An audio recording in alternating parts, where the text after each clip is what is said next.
अत्यंत धक्कादायक आणि मोठी बातमी लोकसभेमध्ये पंतप्रधान मोदींवर काँग्रेसकडून प्रत्यक्ष हल्ल्याचा कट। काँग्रेस खासदार पंतप्रधान मोदींवर लोकसभेमध्ये हल्ला करणार होते अशी माहिती सूत्रांकडून मिळते। हल्ल्यासाठी महिला खासदारांना पुढे केलं जाणार होतं, त्यामुळे मोदी लोकसभेत उपस्थित असतानाही अध्यक्षांनी कामकाज स्थगित केलं अशा प्रकारची माहिती आहे। काँग्रेस प्रवक्ते सचिन सावंत आपल्यासोबत जोडले गेलेले आहेत, आपण त्यांच्याशी या संदर्भात बोलूया। सचिन सावंत जी, या बातमी संदर्भात आपल्याला काय म्हणायचंय? सूत्रांची माहिती आहे ती हास्यास्पद आहे। अरे ते काय संसदेमध्ये त्या महिला खासदार लोकांनी निवडून दिले, ते काय गुंड आहेत का, मवाली आहेत का? ते भारतीय जनता पक्षाच्या कांगाव्यानं आता भुलणं, मला असं वाटतं की जनता आता थकलेली आहे।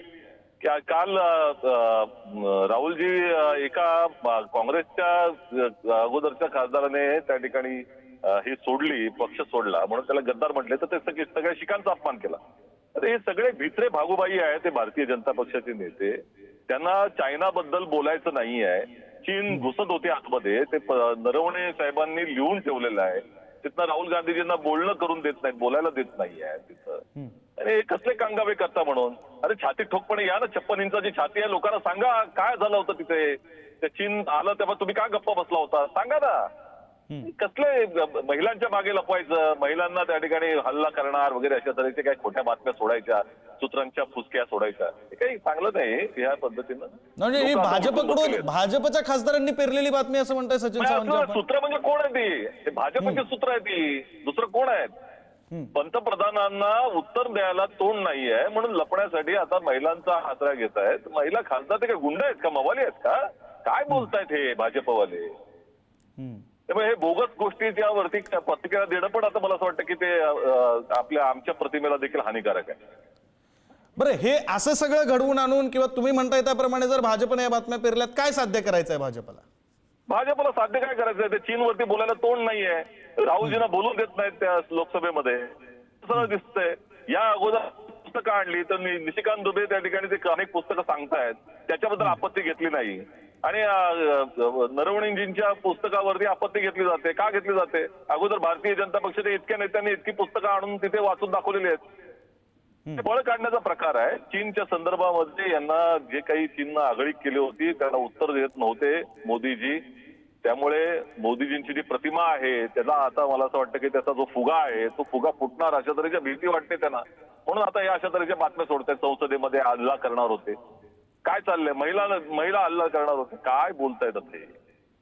आणि याच्यावरती आम्ही आता प्रतिक्रिया द्यायच्या सूत्रांनुसार।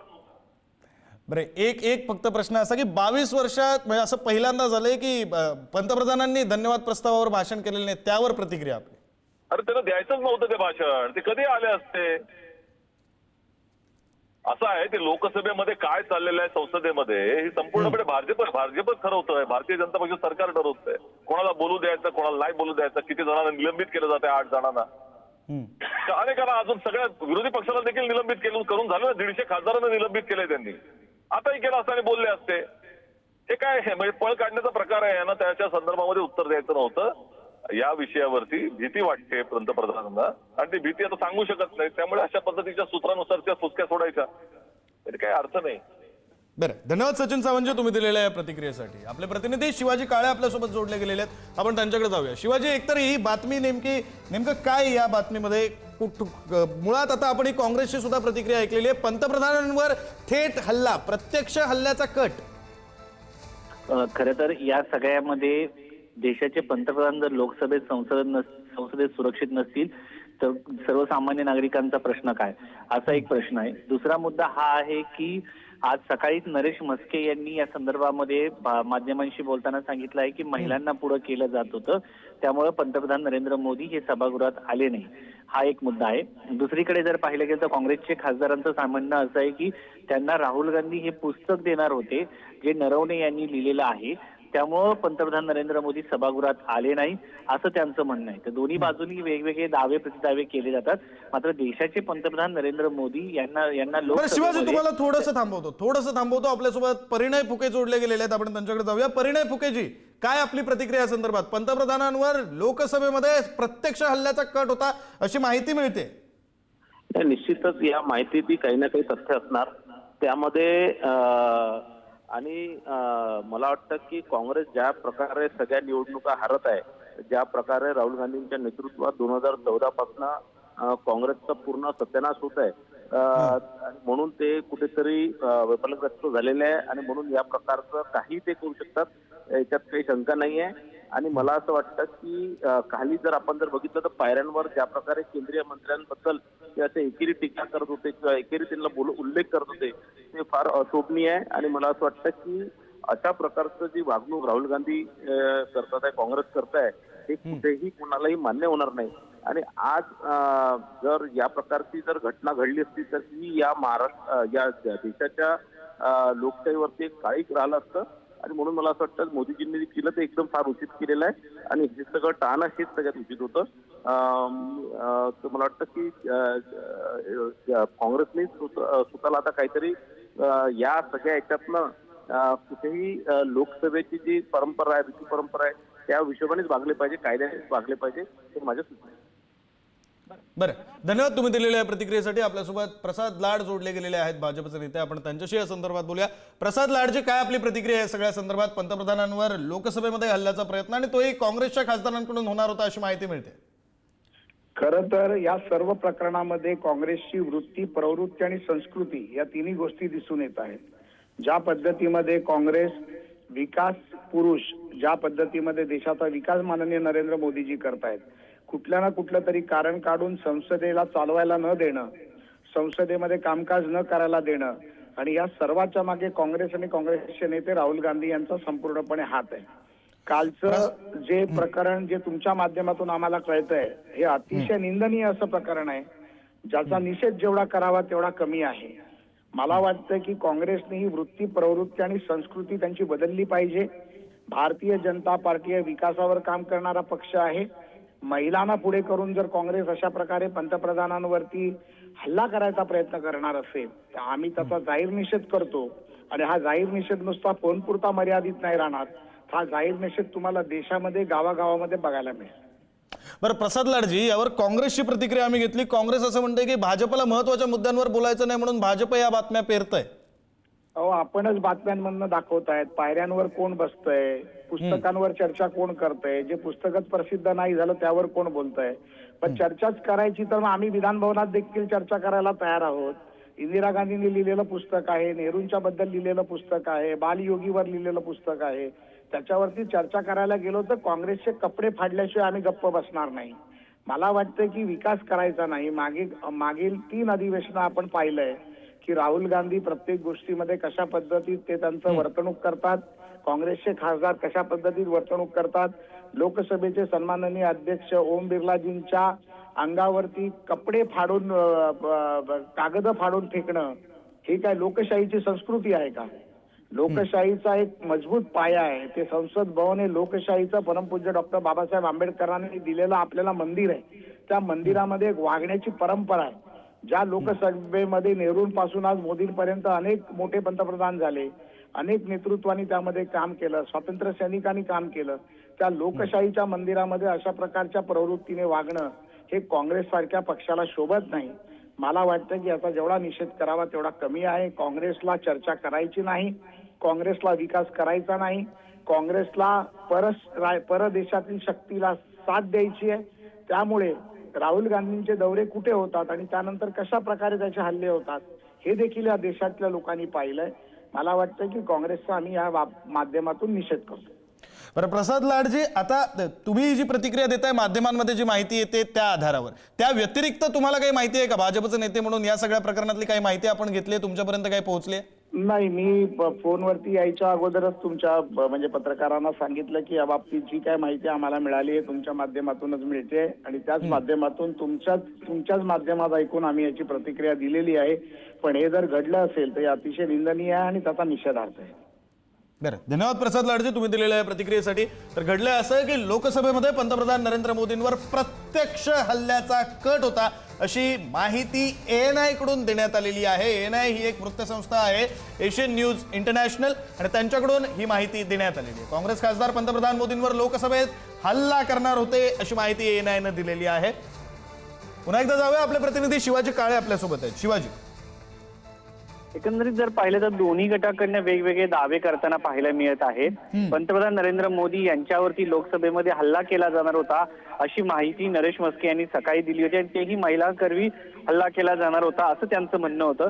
दुसरीकडे काँग्रेस खासदार असं सांगतायत की राहुल गांधी हे पंतप्रधान नरेंद्र मोदींना मनोज नरवणे यांनी लिहिलेलं जे पुस्तक आहे जे अप्रकाशित आहे त्या पुस्तकाची प्रत देणार होते म्हणून पंतप्रधान हे लोकसभेतच आले नाही अशी त्यांची माहिती आहे. या सगळ्यांमध्ये एक प्रश्न या निमित्ताने उपस्थित होतो. आता या वेळेला अशा पद्धतीची परिस्थिती निर्माण झाली होती मात्र भविष्यामध्ये देखील पंतप्रधानांना संसदेमध्ये यायचंय लोकसभेमध्ये यायचंय. जर अशी परिस्थिती असेल त्या ठिकाणी मोठ्या प्रमाणात मार्शल देखील काल तैनात करण्यात आले होते आणि या संदर्भामध्ये ज्या पद्धतीने माहिती समोर येत आहे किंवा नरेश म्हस्के ज्या पद्धतीने दावा करताना पाहायला मिळत आहे आणि काँग्रेसचे नेते वेगळ्या पद्धतीचा दावा करतायत मात्र जर देशाच्या पंतप्रधानावरती खरा अशा पद्धतीने हल्ला करणार येणार होता असं जर खरं असेल आणि ज्या पद्धतीने सांगितलं जात आहे तर अत्यंत चिंतेची बाब आहे. कारण भविष्यामध्ये देखील खासदार पंतप्रधानांना त्या ठिकाणी यायचंय सभागृहाचे नेते आहेत आणि ते जर अशा पद्धतीने असा हल्ला होणार म्हणून जर सभागृहात येणार नसेल किंवा अशा पद्धतीने एक कट रचला जात असेल तर या कटाची चौकशी होणं गरजेचं आहे. यामध्ये कोण सहभागी होतं त्यांच्यावरती कारवाई करणं गरजेचं आहे आणि या संदर्भामध्ये फक्त ही बातमीपुरतं मर्यादित राहून चालणार नाही. जे खासदार या सगळ्या सहभागी होते त्याच्या संदर्भात ठोस अशी माहिती जी यंत्रणांना मिळालेली आहे किंवा ज्यांनी कोणी दिलेली आहे त्यांच्याकडनं घेऊन त्या खासदारांवरती निलंबनाची कारवाई करणं गरजेचं आहे त्यांच्यावरती. आणि हे सगळं जे लोकसभेचे अध्यक्ष आहेत ओम बिर्ला तेच करू शकतात. जर या बातमीमध्ये किंवा संस्थेने दिलेली माहिती जर खरी असेल तर या सगळ्या ज्या महिला खासदार आहेत त्यांच्याकडे हल्ला केला जाणार होता किंवा या कटामध्ये जर होता राहुल गांधी असतील प्रियंका गांधी असतील किंवा इतर नेते असतील तर त्यांच्यावरती निलंबनाची कारवाई होणं गरजेचं आहे. कारण पंतप्रधानांवर शिवाजी तुम्हाला थोडंसं थांबवतो. काँग्रेसचे प्रवक्ते अतुल लोंढे आपल्यासोबत फोन लाईन वरून जोडले गेलेले आहेत. अतुल लोंढेजी, संसदेमध्ये काँग्रेसच्या महिला खासदारांकडून पंतप्रधानांवर प्रत्यक्ष हल्ला करण्याचा कट होता अशी माहिती अशी बातमी ANI प्रसारित केली आहे. काय आपली प्रतिक्रिया आहे? बीजेपीचा प्रयत्न हा डॅमेज कंट्रोलचा आहे की प्रधानमंत्री भित्रे नाही आहे पळपुटे नाही आहे आणि नरावने जो डरावने हो गए है आणि एप्स्टीन फाईल जी त्यांच्या मानगुटीवर बसली आहे त्याच्यापासून कुठेतरी वाचण्याचा मार्ग काढण्याचा प्रयत्न आहे. वास्तविक पाहता ते जर असा नॅरेटिव्ह पसरवण्याचा प्रयत्न करत असतील तर देशाच्या पंतप्रधानांचा 56 इंचचा सीना कुठे गेला. आणि जे खासदार आहे जे निवडून आलेले आहे संसदेमध्ये आहे त्यांच्याबद्दलची अशी प्रतिक्रिया सभागृहाच्या नेत्यांना प्रधानमंत्री सभागृहाचे नेते असतात त्यांच्या वतीनं असं नॅरेटिव्ह पसरवणे म्हणजे जनतेचा अपमान आहे लोकशाहीचा अपमान आहे. मला तुम्ही प्रश्न विचारू नका. मी येईल तुम्हाला अद्वा बोलेल 60-62 वर्षापूर्वी मृत पावलेल्या पहिल्या प्रधानमंत्र्यांबद्दल मी काही खोटं बोलेल कुठल्याही पुस्तकांचा रेफरन्स देईल नंतर वृत्तपत्रांच्या मथळ्यांमधले काही घेऊन त्याच्या आधारावर मी आरोप करील. पण चीफ ऑफ आर्मी स्टाफ यांनी स्वतः लिहिलेलं पुस्तक जे आहे ज्याचे एक्सर्प्ट छापून आलेले आहे कारवान नावाच्या मॅगझिनमध्ये त्याच्यामध्ये जे सत्य लिहिलेलं आहे की मला मिलिटरीला एकटं सोडून पळपुटेपणाचं काम जे केलं देशाच्या प्रधानमंत्र्यांनी आणि कॅबिनेटनी ते तुम्ही बाहेर आणू नका ते जनतेसमोर आणू नका. म्हणजे तुम्ही देशापेक्षा मोठे आहे का? तुम्ही पंतप्रधान जरूर आहात देशापेक्षा मोठे नाही आहे. देशापेक्षा मोठं कोणीच नाही आहे. ना अमित शहा आहेत ना मोदी आहेत ना राहुल गांधी आहेत ना कोणीच आहेत. आणि राहुल गांधींचं तसं वागणं पण नाही आहे. पण तुम्ही बोलू देत नाही. चायनाचं नाव काढल्यावर तुम्हाला घाबरायला होतं. मग कशाला घेऊन बसले होते चायनीज डेलिगेशन तुमच्या एका ऑफिसमध्ये तिथे बसून बिस्किटं खाल्ले चहा पिला काय केलं तुम्ही देशासोबत. आणि 2 दिवसांनी तेच चायना जे आहे ते सांगते की शमसगाम व्हॅली आमची आहे तिथे कन्स्ट्रक्शन सुरू केलं आणि आमचे प्रधानमंत्री गप्प आहेत. तापिरगाव यांचे स्वतःचे खासदार अरुणाचल प्रदेशचे तवांगचे ते सांगतात की 50-60 किलोमीटर चायनीज आर्मी आतमध्ये आलेली आहे अरुणाचलमध्ये आणि आम्ही काहीच करत नाही. आज मी जर या संसदेत बोललो नाही तर माझ्या हातून पाप होईल फार मोठं. म्हणजे कुठल्याच गोष्टीची दखल घ्यायची नाही. चायना इकडून घेरून राहिलेला आहे. नेपाळ आमचा प्रदेश उत्तराखंडाचा लिपुलेख आहे लिम्पियाधारा आहे कालापानी आहे हे त्यांच्या नोटवर दाखवतं. म्हणजे नेपाळ सुद्धा आम्हाला डोळे दाखवणार. आम्ही ब्रिक्सच्या सैन्य अभियानामध्ये सामील नाही होतो अमेरिका सांगते म्हणून. अमेरिका तिकडून डिक्लेअर करतं की आम्ही कुठून तेल घ्यायचं आम्ही कोणाशी व्यापार करायचा किती व्यापार करायचा. बरं अतुल लोंढेजी आपली प्रतिक्रिया एकंदरीत लक्षात आली की ज्या भूमिका काँग्रेसकडून मांडल्या जात आहेत त्यावर बोलायचं नाही म्हणून हे अशा बातम्या दिल्या जात आहेत. जर विरोध करायचा होता तर राहुल गांधी यांनी स्वतः जाऊन रस्त्यात उभं राहायचं. स्वतः पाठी म्हणजे पाय मागे घेऊन. का तिकडे ते वेलमध्ये पण आले नाहीत. का नाही प्रियांका गांधींना पाठवलं. प्रियांका गांधी का नाही गेल्या रस्ता अडवण्याकरता केवळ बळीचे बकरे करण्याकरता. आज 8 खासदार बळीचे बकरे झालेले आहेत. खासदार लोकांच्या प्रश्न मांडण्याकरता, मतदारसंघातले प्रश्न मांडण्याकरता त्या लोकसभेमध्ये येतात. आज त्या 8 खासदारांना बळीचे बकरे केलेले आहेत. ते बाहेर त्यांना काढलेले आहेत. जर महिलाच तुम्हाला पाठवायच्या होत्या तर प्रियांका गांधी त्या महिलांसोबत का नव्हत्या याचं उत्तर राहुल गांधी यांनी द्यावं. तर बॅनर झळकावणं चुकीचं आहे का? वर्षा गायकवाड यांनी हा सवाल विचारलेला आहे. खासदार वर्षा गायकवाड मुंबई काँग्रेसच्या अध्यक्ष आहेत. त्यांनी हा सवाल विचारलाय. निशिकांत दुबेंवर कारवाई का नाही असाही सवाल खासदार वर्षा गायकवाड यांनी विचारलेला आहे. बॅनर झळकावणं चुकीचं आहे का? दुबेंवर कारवाई नाही, मात्र काँग्रेसच्या 8 खासदारांचं निलंबन असं वर्षा गायकवाड म्हणतायत. काँग्रेसच्या खासदार आहेत वर्षा गायकवाड, मुंबई काँग्रेसच्या अध्यक्ष आहेत. काँग्रेस नेत्या वर्षा गायकवाड यांनी पुढारी न्यूजशी बोलताना ही प्रतिक्रिया दिली.